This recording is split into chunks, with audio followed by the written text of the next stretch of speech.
থাকা সম্ভব থাকতে চায় যদি খেলা কিছু শিখতে পারে। কিন্তু আদৌ কি শিখতে পারবে ইরেশ ভাই? আক্রমণে টিম অরেঞ্জ চমৎকারভাবে এগিয়ে যাচ্ছে।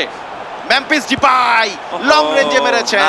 লিওনেল মেসির সাথে বার্সেলোনায় ডিপাই খেলার সুযোগ হয়েছে। অতল সাগর না, অত্যন্ত উচ্চাকাঙ্ক্ষী শট।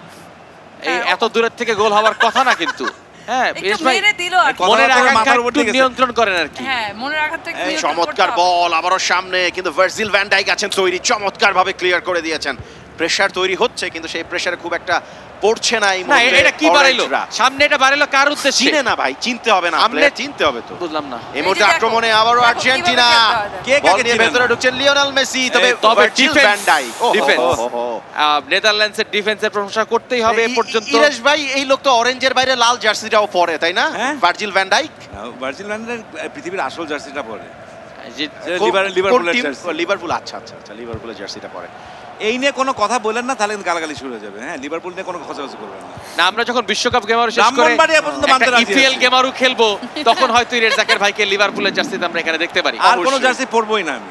না না ভাই, লিভারপুলের তো পরবেন নাকি? ওটা তো পরেই আছেন নাকি? হ্যাঁ হ্যাঁ, আর কত চরিত্রহীন হবে বলেন, আর কত বাইরে দেশে মার্কাস আকিউনিকে ফেলে দেওয়া হয়েছে মাঠে এবং ফাউল।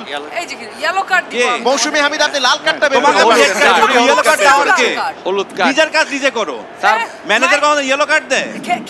খেলা তো শিখতে হবে। এরকম মাইরা কুটে খেলা, এটা কোনো ব্রাহ্মণবাড়িয়ার খেলাই চলতেছে। দেখেন মাইকটা দেশে কি ওরে মাইরে উল্টো দেশে এনে মামলা দেওয়া দরকার ছিল। হলুদ কার্ড দিয়ে লাভ নেই। এই কাজ ব্রাহ্মণবাড়িয়াতে করলে এখন হাড় মাংস থাকতো।